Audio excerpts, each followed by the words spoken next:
प्यारे बच्चों, Paramount academy की यूट्यूब चैनल पे आपका स्वागत है। हम लोग कल नाउन को पढ़ रहे थे और नाउन के अंतर्गत आपको मैंने बताया था split position, common position, avoid the use of sequential position. तो मैंने 3 तरह के पोजीशन इस तरह से आपको बताया था, कैसे कहाँ पे क्या टेक्निकलिटी है, क्या कॉन्सेप्ट है, समझाया गया आपको। और आज उसी के आगे हम लोग बात करेंगे यूनिट की।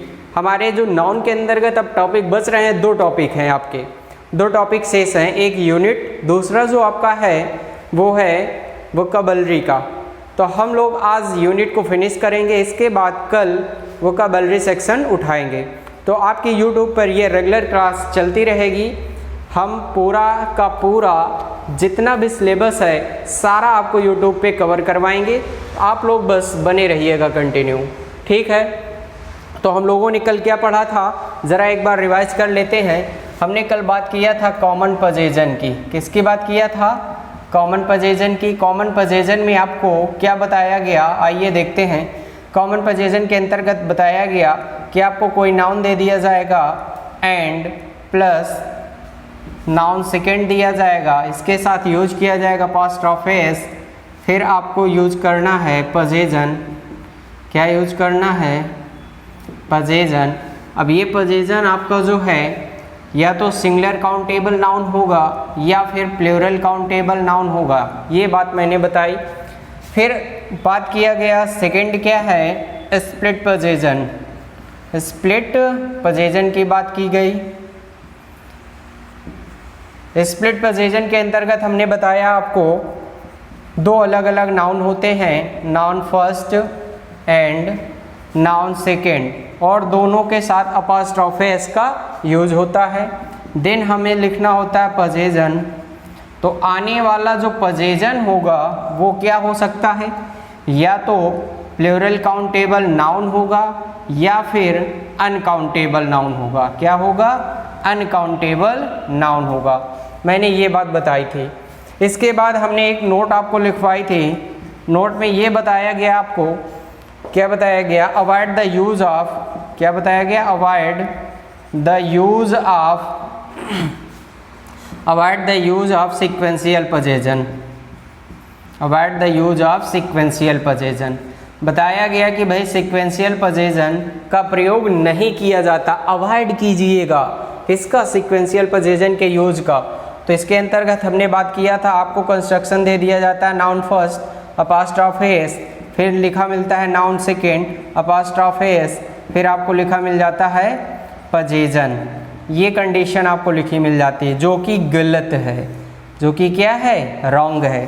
तो आपको सही क्या करना होता है, पोजीशन को हम लोग पहले लिख लेते हैं। पोजीशन को क्या करते हैं, पहले लिख लेते हैं। इस अपॉस्ट्रोफी एस को ऑफ में कन्वर्ट कर देते हैं। इसके बाद इस नाउन, पहले वाले नाउन को अपॉस्ट्रोफी एस के साथ में लिख देते हैं, और यहाँ पे बचा सेकेंड नाउन, इसको लास्ट में लिख देते हैं। देन अगला जो बचा रिमेंस हो उसे लिख लेते हैं। तो ये आपका हो जाता है सीक्वेंशियल पोजीशन को लिखने का क्रम, ठीक है। तो आपने ये चीज़ कल पढ़ लिया था, कॉमन पोजीशन, स्प्लिट पोजीशन और avoid the use of sequential position. ये 3 कॉन्सेप्ट आपको कल बताए थे। आज हम लोग बात करेंगे यूनिट की। तो आइए देखते हैं यूनिट। आज हम लोग बात करते हैं यूनिट की, यूनिट पे ही वर्क करेंगे। ये लिखिए कुछ क्वेश्चन आपके सामने, इनमें आपको देखना है कुछ इम्प्रूवमेंट होगा, और उस इम्प्रूवमेंट को हम यूनिट के आधार पर सॉल्व करेंगे। कैसे सॉल्व करेंगे, आइए देखते हैं। जैसे आपको ये कुछ क्वेश्चंस दिए गए हैं और देखने के बाद आपको समझ में कुछ आ रहा होगा, एक बार रेट कर लीजिएगा।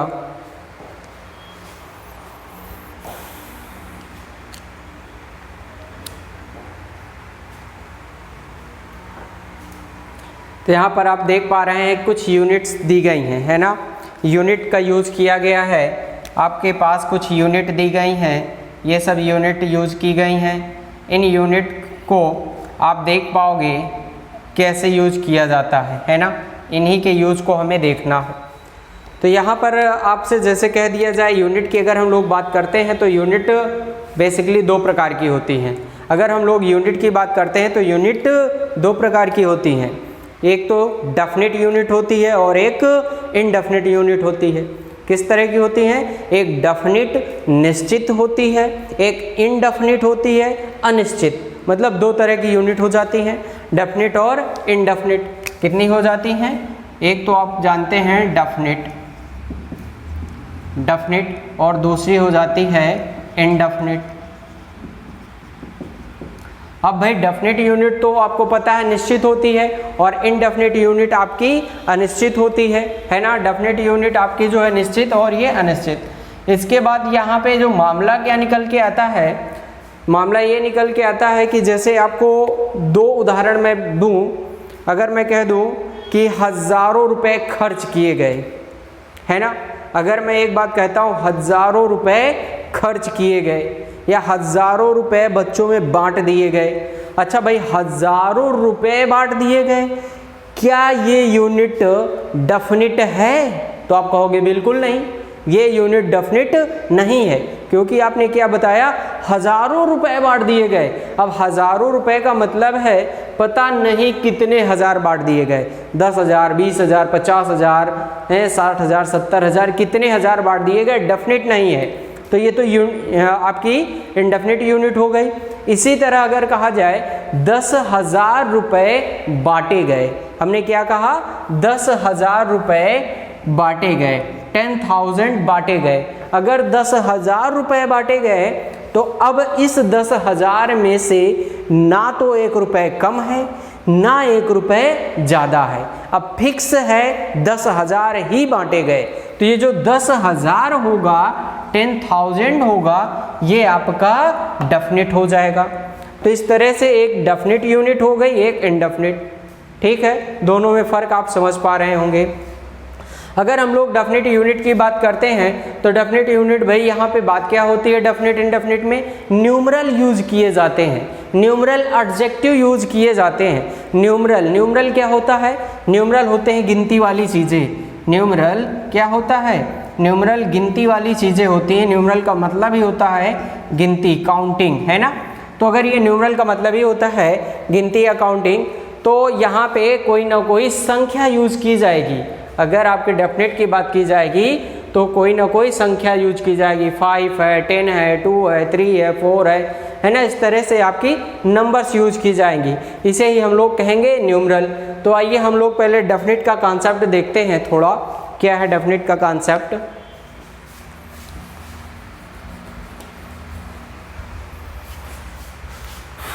ऊपर ही लिख देता हूं मैं।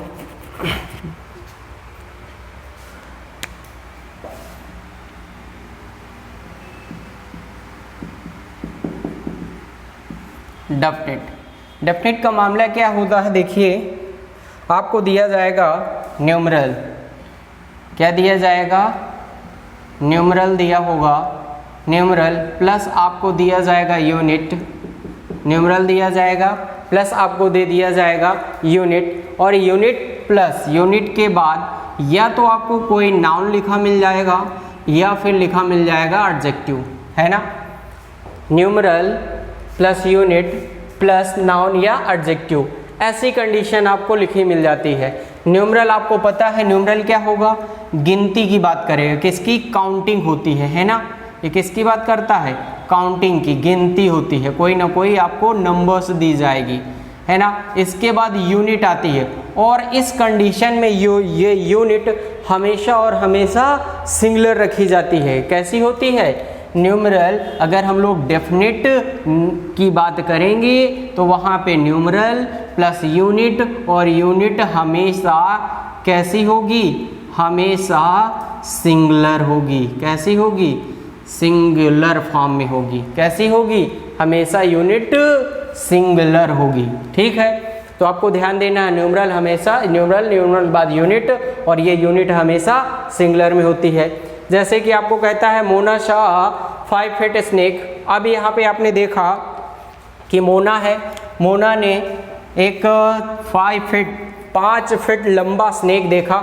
यहाँ पे आपने देखा न्यूमरल दिया गया, क्या दिया गया है, आपको न्यूमरल दे दिया गया है, और न्यूमरल के आगे आपको यूनिट दिया गया है। ये न्यूमरल दिया गया, और आगे आपको कोई यूनिट दे दिया गया है और ये क्या दिया गया है, नाउन दे दिया गया है, यहाँ पे नाउन दिया गया है। तो आप देख पा रहे हो अगर कोई न्यूमरल के बाद यूनिट आए और स्नेक मतलब नाउन आए तो उसके बीच जो यूनिट आती है वो यूनिट हमेशा कैसी होती है, सिंगुलर होती है। तो यहाँ पर क्या होना चाहिए, फिट ना होकर फुट होना चाहिए था। क्या होना चाहिए था, फुट होना चाहिए, है ना। तो यूनिट हमारी क्या होगी, सिंगुलर में होती है। ओके, आगे बढ़ते, जैसे कहता है राजू बाट 10 मीटर्स पाइप, ये वही कंडीशन हमने देखा। यहाँ पे भाई न्यूमरल दिया गया है, ठीक है, न्यूमरल के आगे हमें कोई यूनिट दिया गया और यूनिट के बाद हमें नाउन दे दिया गया है। अब जो है ये यूनिट हमें पता है कैसी होनी चाहिए, सिंगुलर होनी चाहिए। यहाँ पे क्या किया, इसमें एस लगाकर इसे प्लूरल बना दिया, तो ये 10 मीटर होगा ना कि 10 मीटर्स होगा। इसके बाद अगला क्वेश्चन देखने से पहले हमें दो कॉन्सेप्ट और जानना पड़ेगा। देखिए डेफिनेट में भी दो प्रकार की चीज़ें आ जाती हैं, एक तो कंपैक्ट यूनिट आ जाती है और एक नॉन कंपैक्ट यूनिट आ जाती है। इसी डेफिनेट के अंतर्गत दो बातें और आ जाती हैं, ज़रा मैं उनको भी देख लेता हूँ कैसी कैसी दो बातें आ जाती हैं। कंपैक्ट और नॉन कंपैक्ट, आपका न्यूमरल दिया होगा plus unit, numeral plus unit दे दिया जाता है। तो यहाँ पर हमने कहा दो बातें निकल कर आ जाती हैं भाई, एक तो कंपैक्ट यूनिट की बात आती है और एक नॉन कंपैक्ट की। क्या आती है, एक कंपैक्ट और एक होगी non compact unit.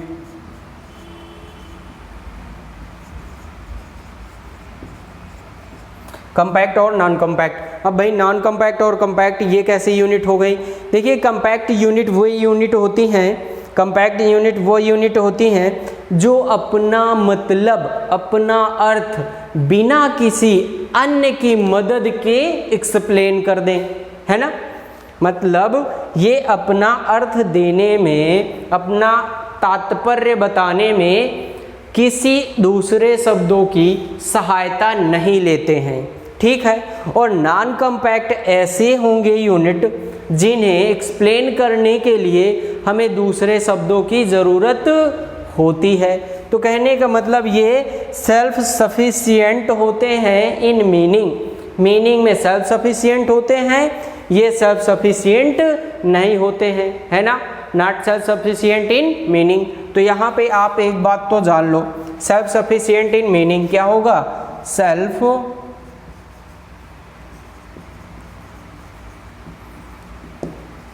Sufficient in meaning, अपना अर्थ देने में ये सेल्फ सफिशिएंट होते हैं। और जो नॉन कंपैक्ट होंगे not self sufficient in meaning, क्या होंगे, नॉट सेल्फ सफिशिएंट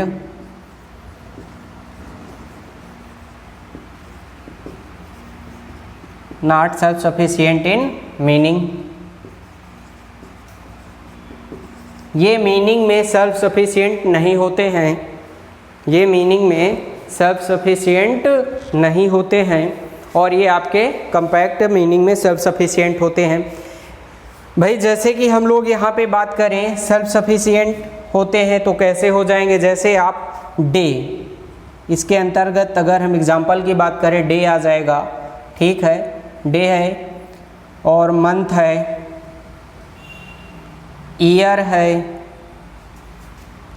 डे हो गया, मंथ हो गया, ईयर हो गया, ये सारी चीज़ें आपकी आ जाएंगी इसके अंतर्गत, है ना। रूपी है, डॉलर है, रूपी है, डॉलर है, ये आपकी सेल्फ सफिशिएंट हैं। और अगर आपके नॉन कॉम्पैक्ट में जो सेल्फ सफिशिएंट नहीं उनकी हम लोग बात करें तो इसके अंतर्गत क्या आ जाएगा, इसके अंतर्गत क्या आ जाएगा, जैसे आपसे कह दिया जाए 100 है, 1000 है, क्या है, आपको अगर दिख ना रहा हो तो इसका एग्जाम्पल मैं ऊपर लिख देता हूँ यहाँ पे, ठीक है। 100 है,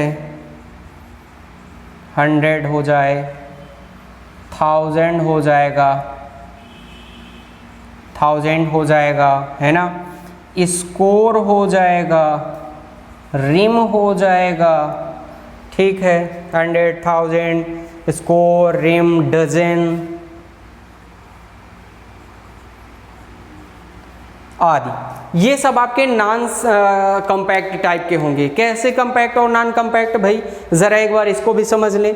जैसे मैं कह दूं कि कोई दिन है, ठीक है, अगर मैं कह देता हूं संडे, अगर मैं कह देता हूं संडे, तो क्या अब संडे को अलग से एक्सप्लेन करने की ज़रूरत पड़ेगी?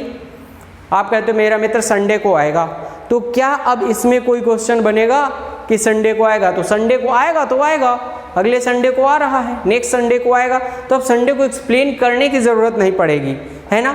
अगर हम कह देते हैं कि हमें 5 रुपया दे दो, हैं, प्लीज़ गिव मी 5 रुपीज़।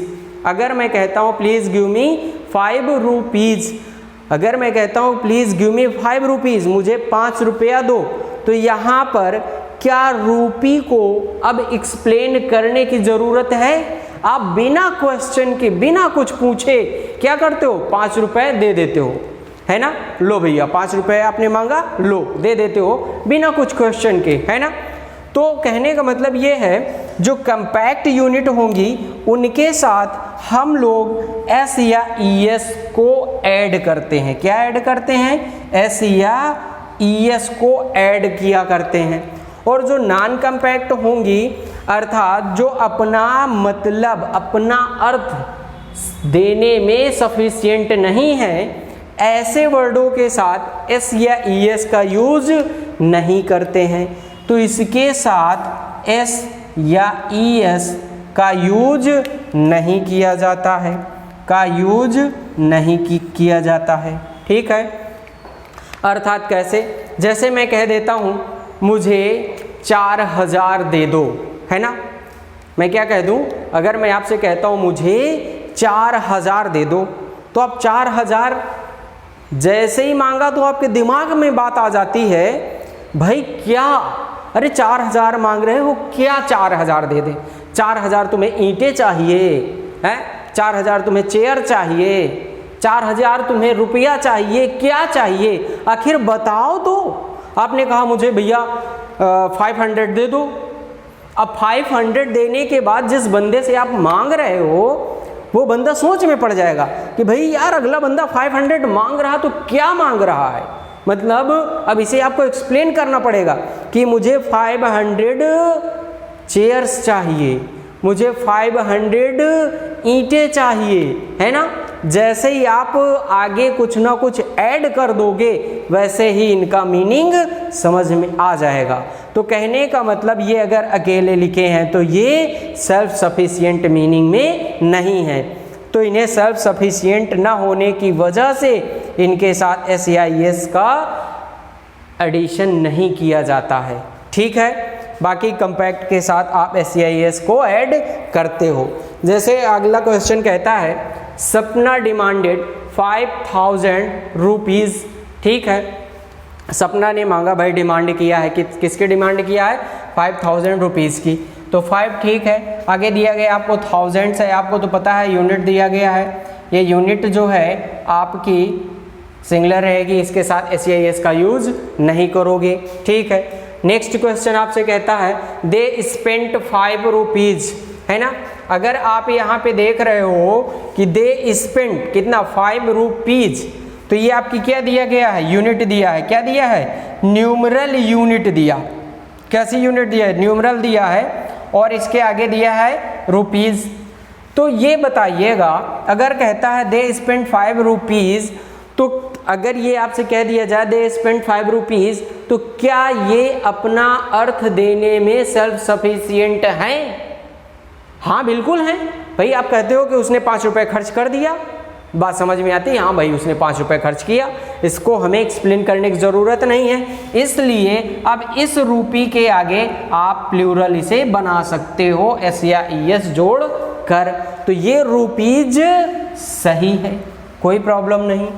अगर यहाँ पे कहता है अगला क्वेश्चन, कहता है रामू आस्क्ड 4000, अब रामू ने 4000 के लिए पूछा, उसने 4000 रुपए के लिए कहा।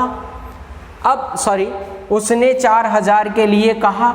अगर 4000 के लिए कहा तो ये 4000 क्या चाहता है? 4000 चाहता क्या है? किस चीज की जरूरत है? 4000 उसे क्या चाहिए, है ना? तो क्वेश्चन उठता है। तो इस वजह से आप कह सकते हो कि ये सेल्फ सफिशिएंट मीनिंग में नहीं है, मतलब ये नॉन कम्पैक्ट है। अगर नॉन कम्पैक्ट हैं तो इनके साथ एस या एस का प्रयोग नहीं किया जाता है। यहाँ पर आप देख पा रहे हो 5 रुपीज़, एस लगा है, एस नहीं लगाएंगे तो गलत हो जाएगा, और यहाँ पर अगर लगाएंगे तो गलत हो जाएगा, है ना? यहाँ पे नहीं लगाएंगे तो गलत, मतलब लगाना ही पड़ेगा, और इस केस में अगर लगाते हैं तो गलत हो जाएगा, है ना? तो कंपैक्ट और नॉन कंपैक्ट को आप समझ कर रखिएगा, ठीक है। आगे हम लोग इनडेफिनिट की बात करते हैं और लिखते हैं 4 क्वेश्चन। आइए देखते हैं, इसको इरेज करते हैं।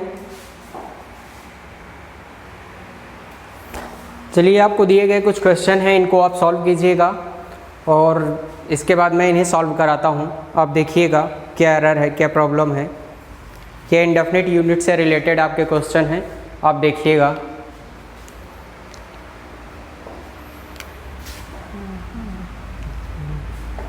एक बार आप सॉल्व कीजिएगा, कोशिश कीजिएगा।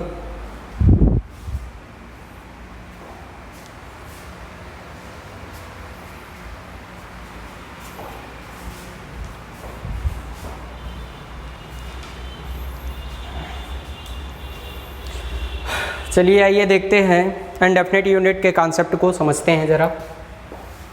आपने डेफिनिट को जाना, अब हम लोग जानते हैं इनडेफिनिट यूनिट, ठीक है। देखिए, मैं हर चीज़ को आपको बेहतर तरीके से एक्सप्लेन करता हूँ, बेहतर तरीके से समझाने की कोशिश रहती है, और मुझे उम्मीद है आपको समझ भी आता होगा। तो आप लोग जो है कंटिन्यू इसे देखिएगा, और कंटिन्यू देख करके अपनी नोट्स भी बनाइएगा, नोट्स प्रिपेयर कीजिएगा, रेगुलरिटी आप बना के रखिएगा, नोट्स रिवाइज ज़रूर कीजिएगा। एग्ज़ाम में आपको यही सब टेक्निकलिटी देखने को मिलती हैं, ठीक है, और शेयर भी करते रहिए। चलिए आइए देखते हैं इनडेफिनिट के अंतर्गत हम लोग बात करते हैं। आपको दिया जाएगा, कोई दी जाती है यूनिट, है ना? क्या दिया जाता है? न्यूमरल दे दिया जाता है।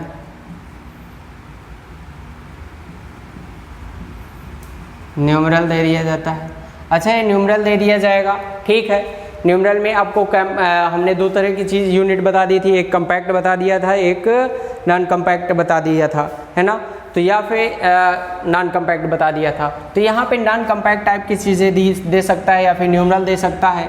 तो ये तो इसको हम इस तरह से यूनिट न्यूमरल ना लिखकर हम इसे यूनिट भी लिख सकते हैं। तो यूनिट लिख लेते हैं, ज़्यादा सही होगा। आइए यूनिट ही लिख देते हैं, ऐसे लिख देते हैं। कोई यूनिट दी जाएगी, कोई भी यूनिट हो जाएगी। यूनिट के बाद आपको ऑफ मिलेगा, है ना? आपके बाद कोई भी आपको नाउन दिया जाएगा, नाउन यूज किया जाएगा। फिर आपको आगे हेल्पिंग वर्ब यूज करनी है ना? इसी के अकॉर्डिंग हेल्पिंग वर्ब। तो हम लोग देखते हैं कैसे क्या होगा। जैसे यहाँ पे यूनिट दिया है ना? अगर हम लोग बात किसकी कर रहे हैं? इनडेफिनिट की। तो ये जो यूनिट दी जाएगी इनडेफिनिट में, ये यूनिट होगी प्लूरल। क्या होगी? प्लूरल होगी, ऑफ, ठीक है। इसके बाद आपको जो नाउन दिया जाएगा, ये नाउन भी ऑलवेज प्लूरल होगा, हमेशा क्या होगा? प्लूरल होगा। इसे भी हम लोग प्लूरल बनाएंगे। आपकी यूनिट जो होगी वो प्लूरल होगी। इसके बाद जो आप नाउन यूज करते हैं वो भी प्लूरल होगा। अगर ये सब प्लूरल हैं तो इसके साथ आने वाली हेल्पिंग वर्ब भी प्लूरल होगी। प्लूरल हेल्पिंग वर्ब का प्रयोग करेंगे। कैसी हेल्पिंग वर्ब आएगी? प्लूरल हेल्पिंग वर्ब का प्रयोग करेंगे। तो इस बात को आप समझ के रखिएगा। जो भी आपको यूनिट दी जाएगी, यूनिट आपके प्लूरल होगी, ठीक है। आने वाला नाउन वो भी प्लूरल होगा, और इनके साथ आने वाली हेल्पिंग वर्ब भी प्लूरल हेल्पिंग वर्ब होगी। तो इसको आप ध्यान रखिएगा, ये आपके एग्जाम में पूछे जाते हैं। जैसे पहला क्वेश्चन आपको दिया गया, कहता है 100 of book is are written on this topic. इस टॉपिक पर सैकड़ों किताबें लिखी जा चुकी हैं, सैकड़ों किताबें लिखी गई हैं, है ना, सैकड़ों किताबें, हजारों किताबें। जब ऐसी बात की जाती है, सैकड़ों, हजारों, है ना, लाखों की बात की जाती है, तो इस क्रम में हम लोग यूनिट को प्लूरल बनाते हैं। तो यूनिट आपकी दिया गया है, ये दिया गया यूनिट, तो यूनिट कैसी होगी, प्लूरल, मतलब हंड्रेड्स ऑफ होना चाहिए। ऑफ के बाद आने वाला जो नाउन है ये क्या है, नाउन, ये भी कैसा होना चाहिए, प्लूरल होना चाहिए, यहाँ पे भी एस लगना चाहिए। इसके बाद आने वाले हेल्पिंग वर्ब कैसी होगी, प्लूरल होगी, ना कि सिंगुलर होगी। दूसरा कहता है lakhs of thousand of student is are waiting for result, है ना, लाखों हजारों, है ना, लाखों हजारों विद्यार्थी क्या कर रहे हैं, रिजल्ट का इंतजार कर रहे हैं, रिजल्ट ही नहीं दिया जा रहा, है ना, बहुत सारे रिजल्ट फंसे पड़े हैं आपके। तो यहाँ पे जो मामला क्या है, देखिए यूनिट दी गई है, 1000 दिया है, लैक्स। अब आपको पता होना चाहिए लैक्स बड़ा होता है या 1000 बड़ा होता है ना, तो हमें पता है लैक्स बड़ा होता है, 1000 छोटा होता है। तो भाई अगर 1000 छोटा होता है तो इसके आर्डर को भी हमें ध्यान रखना है। होता क्या है, जो छोटी यूनिट होती है उसे पहले लिखते हैं, जो बड़ी यूनिट होती है उसे बाद में लिखा जाता है। तो आप एक नोट करके लिख सकते हो, यहाँ पर एक नोट लिख सकते हो, एक आप नोट लिख लीजिएगा। क्या लिखेंगे नोट, अगर हमारे सामने यूनिट 1 से अधिक दी जाती हैं, यदि हमारे सामने यूनिट 1 से अधिक दी जाती हैं, 1 से अधिक दी जाती हैं, 1 से अधिक दी जाती हैं, तो छोटी यूनिट को पहले लिखते हैं, बड़ी यूनिट को बाद में दी जाती हैं। तो स्मॉल यूनिट, छोटी यूनिट को पहले तथा बड़ी यूनिट को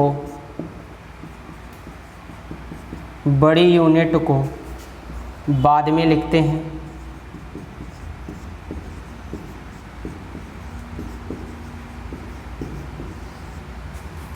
बाद में लिखते हैं, इस बात को ध्यान रखेंगे। तो यहाँ पे आपको दिया गया है लैक्स, 1000, ऑर्डर गलत लिखा हुआ है, आपको लिखना पड़ेगा भाई, इसे आप जो है क्रम चेंज करेंगे। तो यहाँ पे आप लिखोगे थाउजेंड्स, प्लूरल बनाओगे ऑफ, फिर आप बड़ी यूनिट लिखोगे लैक्स, ठीक है, थाउजेंड्स ऑफ लैक्स। आप जो नाउन होगा वो भी कैसा होगा, प्लूरल होगा। स्टूडेंट्स, इज या आर, आपको लगाना पड़ेगा आर, वेटिंग फॉर रिजल्ट, है ना। ये आपको सही से दिख पा रहा है या कोई प्रॉब्लम दिख रहा, थाउजेंड्स ऑफ, आप सही कर लेते हो, thousands of lakhs of students are waiting for result. तो जो बड़ी यूनिट होगी उसे बाद में, छोटी यूनिट पहले लिखेंगे। फिर कहता है 3 lakhs ऑफ राइटर्स इज या आर एबल। भाई यहाँ पे क्या कहता है, 3 lakhs ऑफ राइटर्स, है ना। तो भाई यहाँ पे आपको एक प्रॉब्लम दिख रही है, इसे आपको इम्प्रूव करना पड़ेगा। तो इम्प्रूव करने के लिए आप लिखते हो, या तो लिखते हो lakhs of writers are able, है ना, लाखों लोग जो है, लाखों राइटर्स अबल हैं, योग्य हैं, लाखों राइटर्स क्या हैं, योग्य हैं। तो आप इसे इम्प्रूव करते हो, क्या लिखते हो, यहाँ पे आप इसे इम्प्रूव कर लेते हो, क्या लिखते हो, मैं ऐसे लिख देता हूँ, आप लिखते हो लैक्स ऑफ राइटर्स आर अबल। ये आपका सही हो जाएगा और ये आपका गलत हो जाएगा। तो ये आपका सही हो जाएगा और ये गलत हो जाएगा, लैक्स ऑफ राइटर्स आर अबल, ठीक है, ये हो जाएगा। इसके बाद आपको कहता है 2 spoons full sugar will be needed, है ना, क्या दिया है 2 spoons full sugar will be needed. अब यहाँ पे एक नया शब्द आपके सामने आ जाता है, क्या, आर्बिट्ररी यूनिट का। क्या शब्द आ जाता है, आर्बिट्ररी यूनिट का। ये आर्बिट्ररी यूनिट क्या होती है भाई, आर्बिट्ररी यूनिट ऐसी यूनिट होती है जिसे हम मान लेते हैं, क्या करते हैं, मान लेते हैं, सपोज कर लेते हैं। कैसे सपोज कर लेते हैं भाई, अगर आपसे मान लो कि कह दिया जाए कि 1 कप पानी दे दो, 1 कप पानी दे दो, तो अब कप तो कई साइज के होते हैं, है ना, कप कई साइज के होते हैं, छोटा बड़ा, है ना, हर साइज के होते हैं। तो यहाँ पे वो आर्बिट्ररी यूनिट हो गई, है ना, मान लेंगे कोई भी कप हम दे देंगे। या फिर एक ग्लास वाटर ले आते हो, है ना, अगर आप एक ग्लास वाटर ले आते हो तो ग्लास छोटा भी होता है, बड़ा भी होता है, अलग अलग साइज के होते हैं। तो ये यूनिट जो होती है आर्बिट्ररी यूनिट होती हैं, है ना। हैंडफुल, अगर आपसे कह दिया हैंडफुल, हैंडफुल भाई मुट्ठी भर। अब हैंडफुल किसी की मुट्ठी छोटी, किसी की मुट्ठी बड़ी, है ना, तो ये मुट्ठी भर ये भी अलग अलग साइज की होंगी। तो ये भी आपकी यूनिट कैसी हो जाएगी, मानने पे जाएगी, आर्बिट्ररी यूनिट हो जाएगी, जिसे हम लोग सिर्फ मान लेते हैं, है ना। बाउल फुल्स, बाउल होता है कटोरा भर। अब कटोरा अलग अलग साइज के होते हैं, है ना। स्पून फुल्स, यहाँ पे होता क्या है, जो ये आर्बिट्ररी यूनिट होती हैं इनका आप प्लूरल कैसे बनाते हो। आपके जो आर्बिट्ररी यूनिट होती हैं,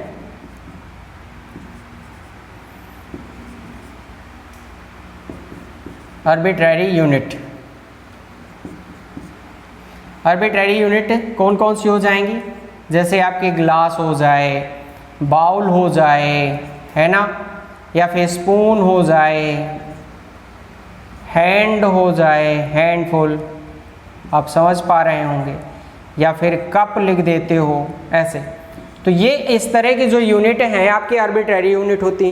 अब इनका भाई प्लूरल बनाना होता है, इन यूनिट्स का क्या बनाना होता है, प्लूरल बनाना होता है। तो इनके साथ हम लोग फुल ऐड करते हैं, ग्लास फुल, गिलास भर, बाउल फुल, कटोरा भर, स्पून फुल, चम्मच भर, है ना, हैंड फुल, मुट्ठी भर।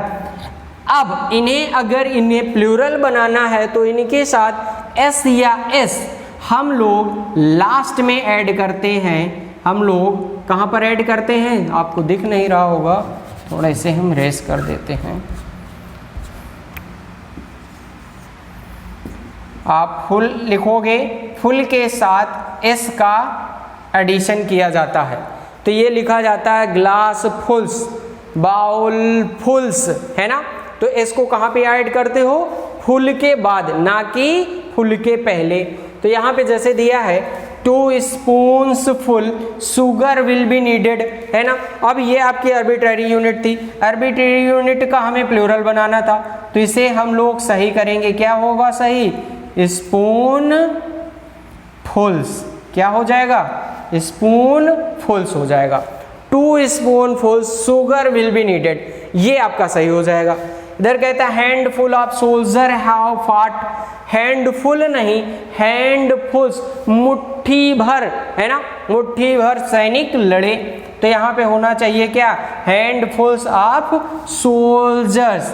आपका जो है नाउन भी कैसा होगा, प्लूरल होगा, हैव फॉट। ये अनकाउंटेबल नाउन है, इसलिए इसे हमने शुगर्स नहीं किया, नहीं इसको भी हम प्लूरल बनाते, ठीक है। तो ये आपका हो जाएगा। इस तरह से आप इन कॉन्सेप्ट को अपने दिमाग में बना के रखिएगा।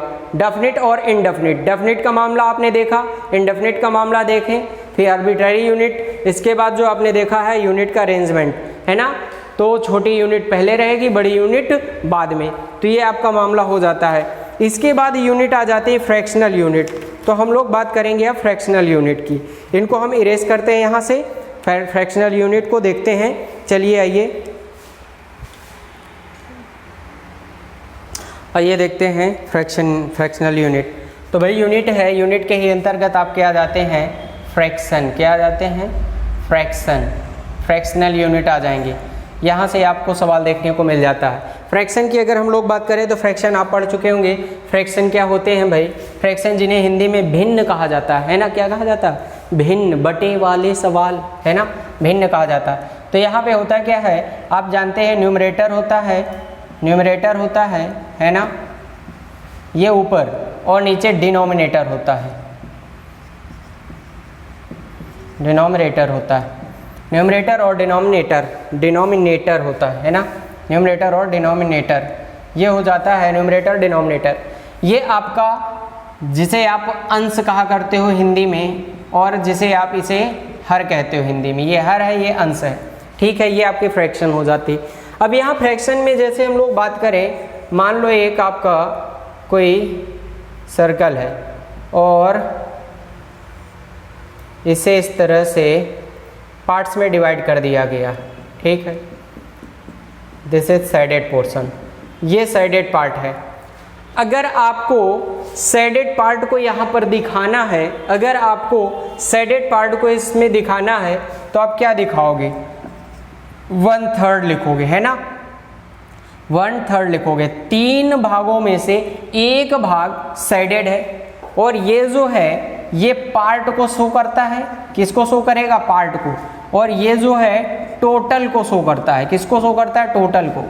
मतलब ये जो है ये पार्ट को शो करने का काम करता है, पार्ट के बारे में बताता है, और ये आपका टोटल बताता है, किसके बारे में बताता है? टोटल के बारे में बताता है।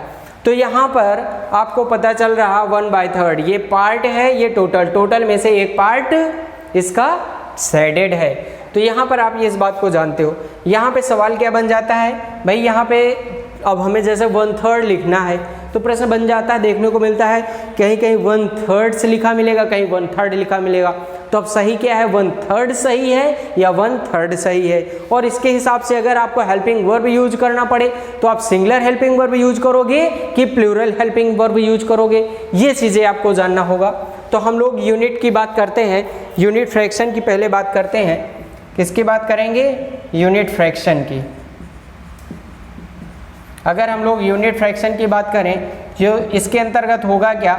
जो हमारा न्यूमरेटर होता है, न्यूमरेटर इज इक्वल टू 1 होता है। जो ये न्यूमरेटर होगा ये 1 के बराबर होगा, जैसे कि ये है ना, और ये जो है लेस देन होगा डिनोमिनेटर से। किससे लेस देन होगा? डिनोमिनेटर से। डिनोमिनेटर से छोटा होगा। यूनिट फ्रैक्शन की बात करेंगे तो न्यूमरेटर 1 होगा और डिनोमिनेटर से छोटा होगा। जैसे आप लिखते हो 1/3, इसी को देखते हैं 1/3। अब इसे हम लिख सकते हैं दो तरीके से। कैसे? एक तो आप लिख सकते हो 1/3 और दूसरा आप लिख सकते हो 1/3, है ना। अब इसके साथ मामला बनता है, हम लोग इज यूज करें या आर यूज क्या किया जाए। अगर ये बात आपसे कह दिया जाए, पहली बात तो 1/3 लिखा जाए या 1/3 लिखा जाए, फिर इसके बाद इज लगाया जाए या आर लगाया जाए। तो भाई ये यहाँ पे देखो 3 में से 1 की बात कर रहा है ना, 1 की बात कर रहा। अगर 1 की बात कर रहा है तो ये सही क्या होगा? 1/3। गलत क्या होगा? 1/3। गलत क्या होगा? 1/3। कहने का मतलब ये सिंगुलर होगा, है ना।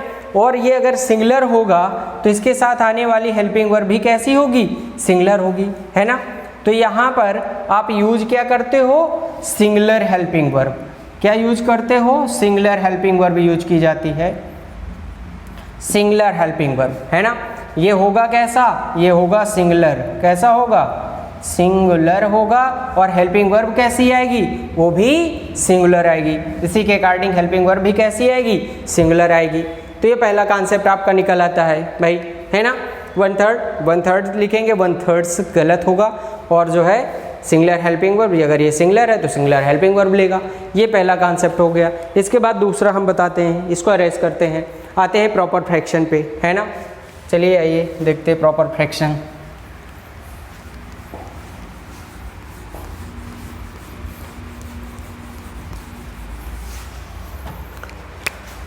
जैसे आपको लिख दिया जाता प्रॉपर फ्रैक्शन, अगर हम लोग बात करेंगे प्रॉपर फ्रैक्शन, तो प्रॉपर फ्रैक्शन आपकी क्या हो जाएगी? यहाँ पे जो न्यूमरेटर होगा, न्यूमरेटर होगा ग्रेटर देन 1 होगा, ठीक है, और लेस देन डिनोमिनेटर होगा। ग्रेटर देन 1 होगा न्यूमरेटर, जो न्यूमरेटर है वो 1 से बड़ा होगा और डिनोमिनेटर से छोटा होगा, ठीक है। और ये होगा कैसा, प्लूरल होगा। ये कैसा होगा, प्लूरल होगा। अगर ये प्लूरल होगा तो हेल्पिंग वर्ब कैसी आएगी, हेल्पिंग वर्ब भी प्लूरल आएगी। कैसी आएगी, प्लूरल हेल्पिंग वर्ब आएगी। प्लूरल एचवी का यूज किया जाएगा। जैसे आपसे कह दिया जाए 2/3, है ना, तो इस 2/3 को आप लिखते हो, क्या लिखते हो, 2/3, आप लिख सकते हो 2/3, और क्या लिख सकते हो 2/3, 2/3। अब इसके साथ अगर आपको हेल्पिंग वर्ब यूज करना है तो आप इज लगाओ या आर, क्या लगाएंगे भाई। यहाँ पे आप देखते हैं 2/3 है ना, 2/3 है, आई मीन इसका मतलब 1/3 प्लस 1/3, है ना। अगर इसे ऐड करो तो कितना बनेगा, 3 भाई, इसका एलसीएम आ जाएगा 1 1 2, मतलब 2/3।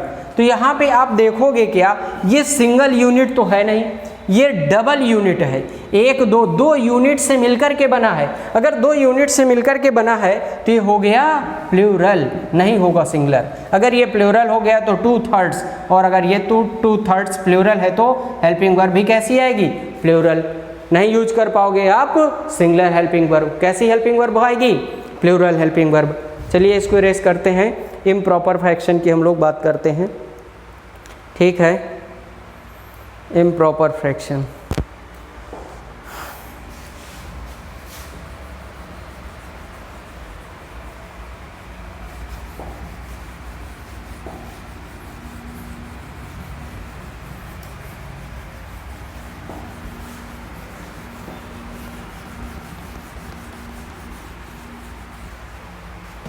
इम्प्रॉपर फ्रैक्शन की हम लोग बात करेंगे।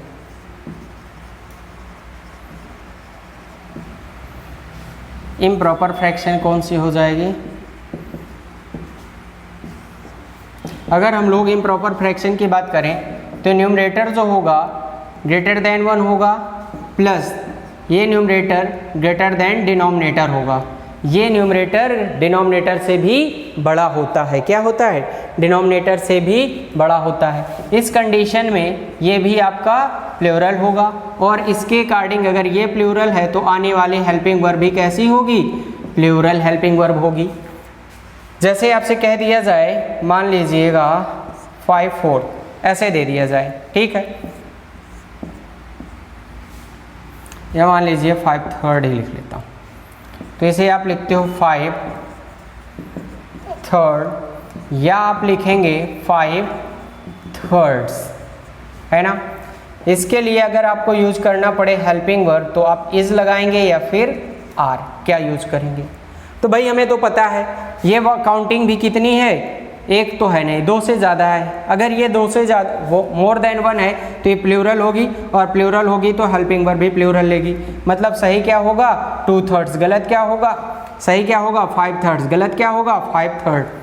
अगर ये प्लूरल है तो हेल्पिंग वर्ब भी कैसी आएगी, प्लूरल, नहीं यूज करेंगे सिंगुलर। ये इम्प्रॉपर फ्रैक्शन हो जाती है, प्रॉपर फ्रैक्शन हो गई। अब हम देखते हैं मिक्स्ड फ्रैक्शन, है ना। चलिए आइए मिक्स फ्रैक्शन देखते हैं।